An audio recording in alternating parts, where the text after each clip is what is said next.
ఆచి చికెన్ మసాలా. హైదరాబాద్ లో కాలుష్యం తగ్గించే అంశాలపై రవాణా శాఖ మంత్రి పొన్నం ప్రభాకర్ సమీక్ష నిర్వహించారు.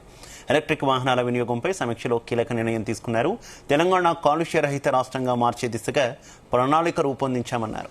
ఉద్యోగులు ఎలక్ట్రిక్ వాహనాల కొనుగోలు చేస్తే రాయితీలు ఇచ్చే విధంగా పలు కంపెనీలతో మాట్లాడినట్టు తెలిపారు. ఆర్టీసీలో త్వరలో పూర్తి స్థాయిలో ఈవీ బస్సులను నడుపుతామన్నారు. ఇప్పటికే ఎలక్ట్రిక్ వాహనాల రిజిస్ట్రేషన్ ఛార్జీలకు మినహాయింపు ఇచ్చినట్టు తెలిపారు.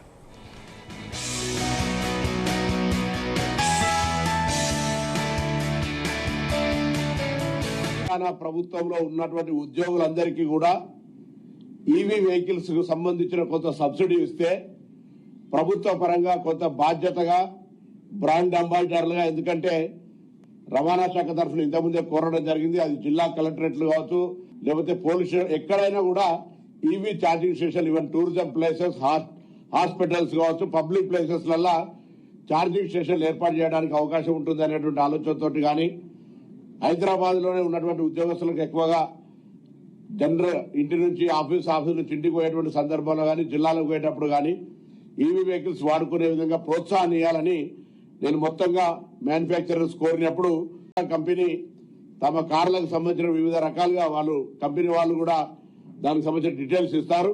వాళ్ళు మీకు ప్రభుత్వ ఉద్యోగులు తెలంగాణ రాష్ట్ర వ్యాప్తంగా రిబేట్ ఇచ్చే విధంగా వాళ్ళు నిర్ణయం తీసుకున్నారు. దాంతో పాటుగా 3 ఇతర క్రైవటన్ కంపెనీ, అదేవిధంగా ఎథర్ కంపెనీ, ఓలా కంపెనీ, ఈ 2 వీలర్స్ కంపెనీలు, మహీంద్రా నుంచి కార్లు, దాని తర్వాత మారుతి వాళ్ళు కానీ, ఎంజీ వాళ్ళు కానీ, ఇతరత్ర కంపెనీలన్నీ కూడా నెగోషియేషన్ లో ఉన్నాయి.